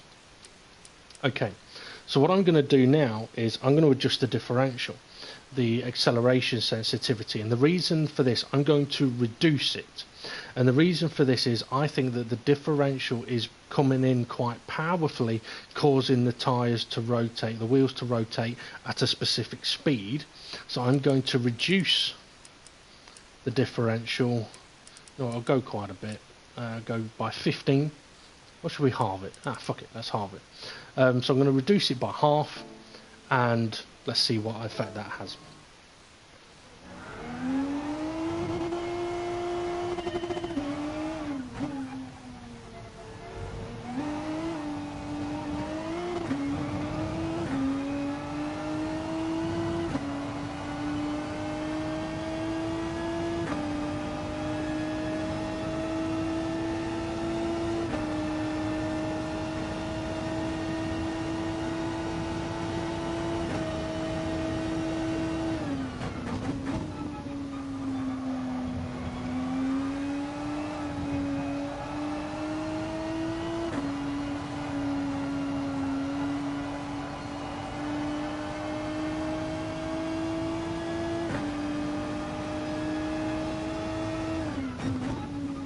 Interestingly, I had much better speed on the exit of the corner then, even though I went into the corner slower.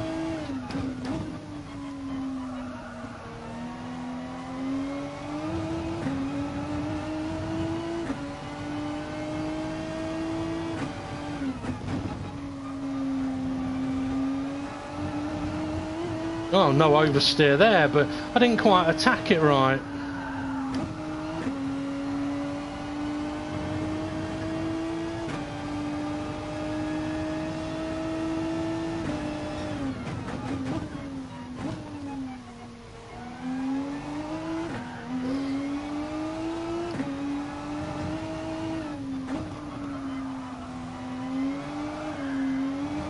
Now obviously I may have reduced it too much, so now the wheels will rotate at different speeds around all the other corners as well, but it's now at the wrong speeds for those other corners. That's one of the tricky things with the differential. I mean, it's not necessarily dictating a specific speed that it's able to do, but it's how much it'll sort of clamp on to the drivetrain. I know that's not how it works, but so how much effect it will have, how much it's going to interfere, how much it's going to cock block you.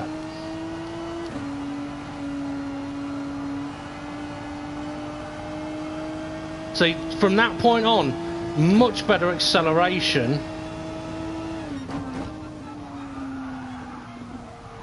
I mean, corner entries have been affected a bit.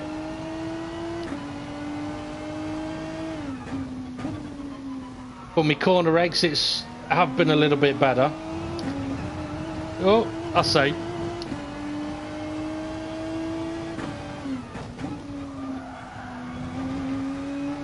Much better though, no oversteer. No oversteer through there, okay.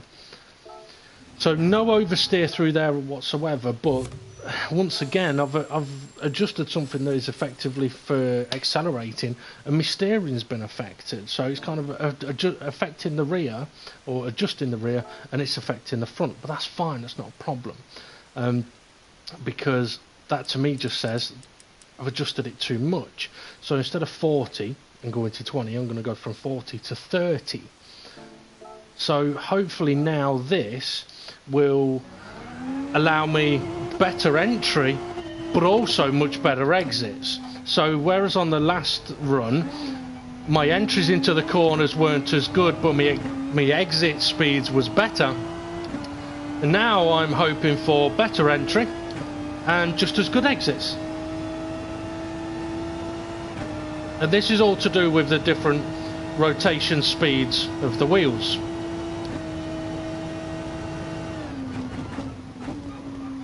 Oh yeah, much better, much better.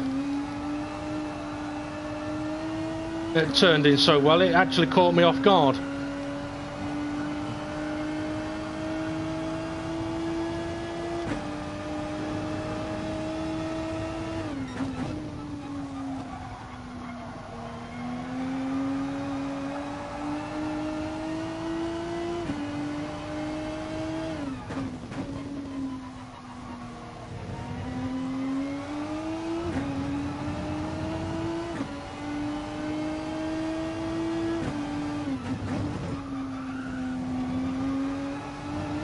No problem.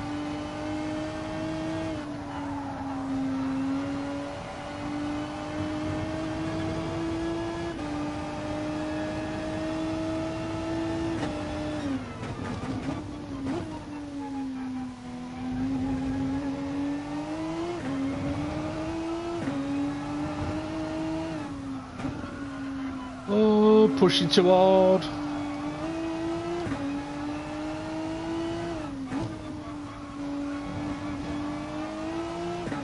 Interestingly though, now as I'm driving round, if the car's oversteering, I know it's because I have done something wrong rather than the car's just oversteering.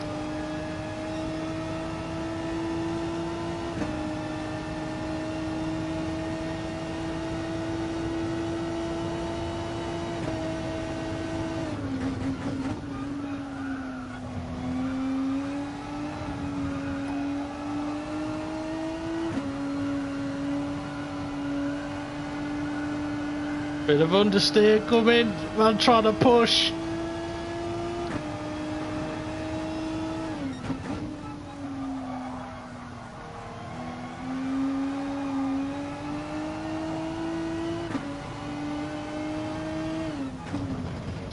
Okay, you know what? It is considerably better. Considerably better. But as I just tried to push that extra little bit, well, I mean, to be fair, turn 3 that I braked a tiny little bit later into turn 1 and pushed it a little bit harder. So it could have been that as to why I ended up understeering a little bit.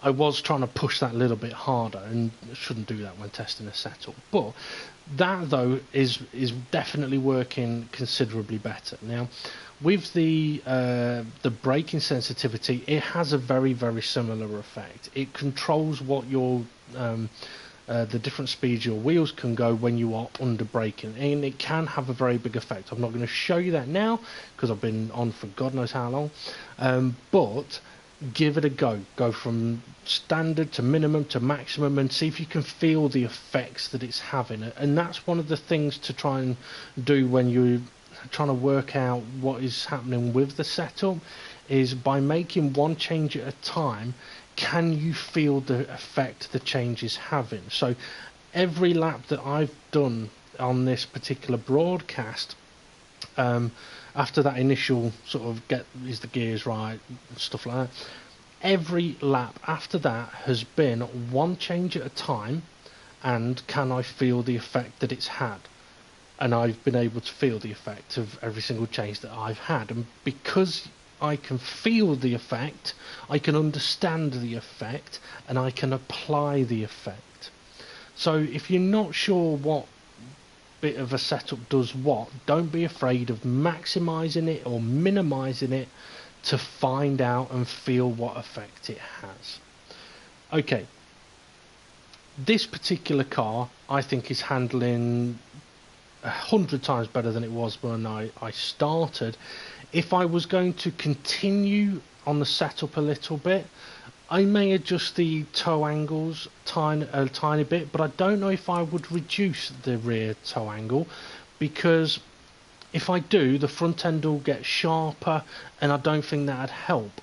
I think with this particular car, I'd probably actually reduce the front toe angle a tiny little bit, probably only by about 5 to begin with, and take a little extra bit of pressure off the front end. It should help through turn 3, but also should reduce that little bit extra bit of oversteer when I'm pushing that little bit harder. But that differential adjustment was massive in that turn 7 compared to every other lap I did on that setup.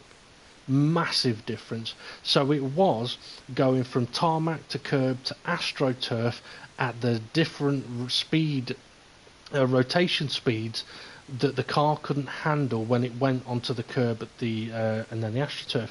And you may wonder why I never really had a problem with that earlier on in the setup, but it all comes down to the differential was set up on the standard setting for the rest of the standard setup. The standard setup was shit. So it wasn't a problem. So as I adjusted the setup more to what I wanted, more to having better grip on the front, having better grip on the rear, having a better balance, even though technically I have reduced the grip available. Effectively, that's what I've done. I've taken away grip. Same as I've taken away I've added lightness. That kind of analogy. But I've taken away the car trying to grip more, and it has actually allowed it to grip better. So once I'd done that, and the effect that those changes have had, it meant that the differential was then slightly out of line. Once that was changed, hell of a lot better. Okay, now the natural frequency. This is going to be the last thing that I'm going to show on this particular video. You don't need to show you about aeros. I've shown that kind of stuff before, and same with the gears. But I do want to show the natural frequency. I mentioned earlier on that natural frequency was something that was kind of new to me on this particular game. Okay, so I'm going to try and show. Actually, let me put the toe angle on that back to 25. I'm going to show what effect this has. Now, I don't necessarily fully understand in detail what this does, but I know it can massively affect how the cars handle. And a lot of it is to do with how a car goes around a corner. If you were watching this earlier on, when I mentioned about watch the bonnet line and how the car is sort of bouncing a little bit around the corner, I kind of want you to do a similar thing here. Now, I've ran the car at 3.50, which is standard on this car, and is a lot higher than, for example, we've been using in the Toyota SFR.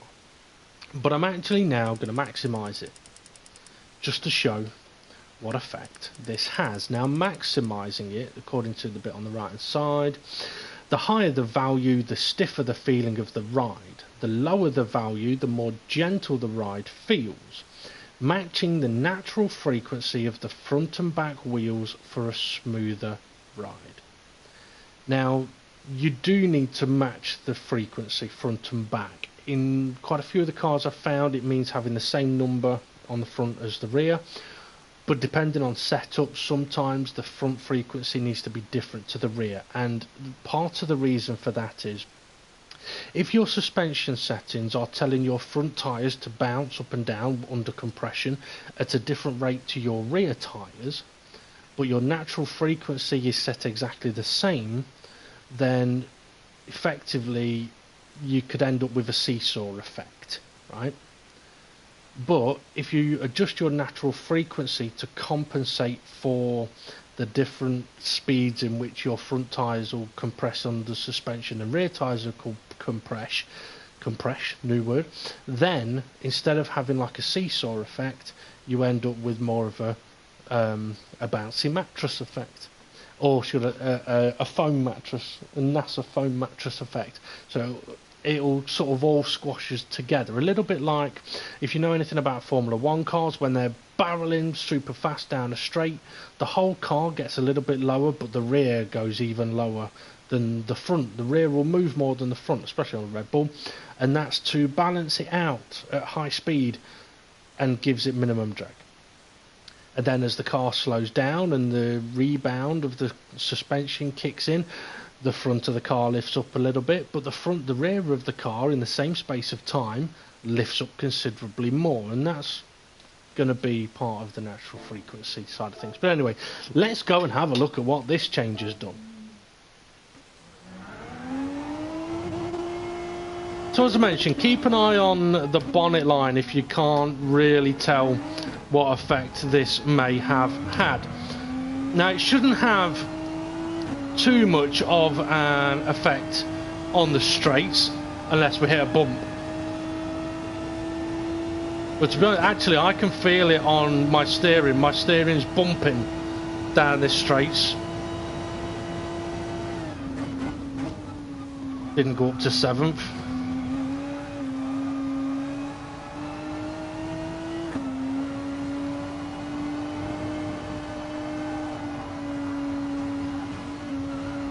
Okay, big understeer, but understeer as a result of the problem, not what the problem is causing.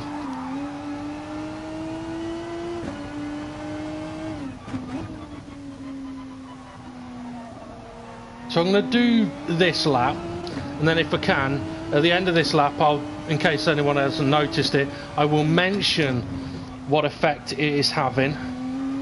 And then on the next lap you'll be able to see it much more, because yes, the car is understeering and the car is oversteering, but that's not the effect. Like I say, that's a byproduct of the effect the change has had.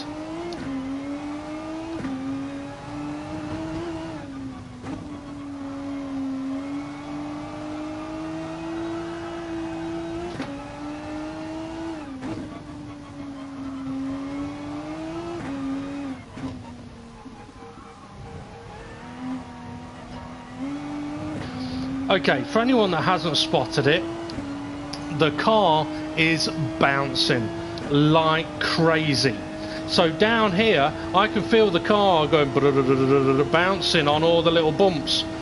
And it's almost like it hits one little bump, but then it keeps bouncing much after. So as I approach a braking zone, I hit the brakes, the car's bouncing a little bit on the brakes, but as soon as I touch a curb or apply some steering angle, the car is bouncing and wobbling. Can you see it? Every gear change, the car's wobbling and bouncing and nudging, and because of that, I haven't got the grip. The tyres aren't contacting with the tarmac properly.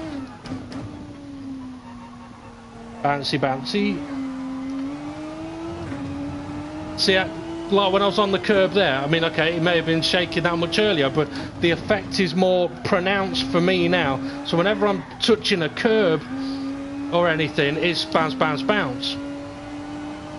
So while the car's doing that, going around a corner, the tyres are effectively lifting off the tarmac every so often, like, well, very, very rapidly. And if the tyres aren't on the tarmac, you ain't got grip. Or if your suspension is bouncing up and down as much as this is, your weight balance is all over the place.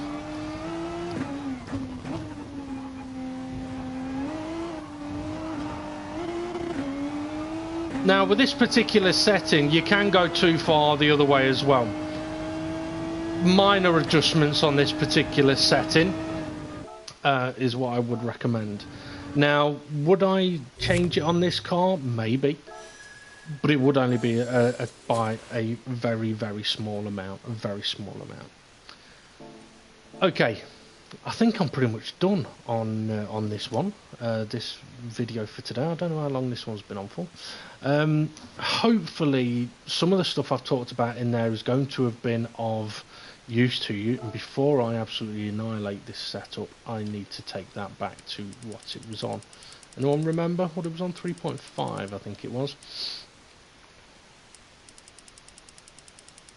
Okay, but what I can say is, I mean, okay, it's probably taken me, I don't know, what is it, an hour, 2 hours maybe, while trying to explain what stuff does. I mean, if I was just on my own, like, not broadcasting this, just driving it, I would be able to do it much quicker. But this is a car that now goes from being a car that I wouldn't drive because of how shit it was handling, to a car that actually, you know what, I kind of like that around there. That was a nice car. It wasn't the best I've ever driven around there, but it weren't a shit one. Okay, and that can be the power of setups. But I fully understand if people can't get their heads around setups. One of the things that I will say is, from my experience, it is very easy to go chasing a setup in the wrong direction. I've done it. I've been guilty of it. I think probably one of the biggest tips I can give is to not panic and just try and understand what it is that your car is doing. Now, if you are on a controller, it is going to be much, much more difficult for you. Rich, buy a wheel. Yeah, it is going to be much more difficult for you to control, to understand what the car is doing, because everything that the car is doing for me, I am understanding it through the wheel, and on a pad you don't quite get that. So yeah, I'm not doing it from a visual aspect. But yeah, try and keep calm and try not to chase your setup. And sometimes you have to remember that if you're after more grip, adjusting the setup in the grippier sense may actually be causing you to have less grip, and that's where things can get really fucked up, because you go, well, I'm adding more downforce and I've got less grip. You're working the tyres too hard. Well, I'm adding more camber, I should have more grip, but I'm getting more understeer. You're working the tyres too hard.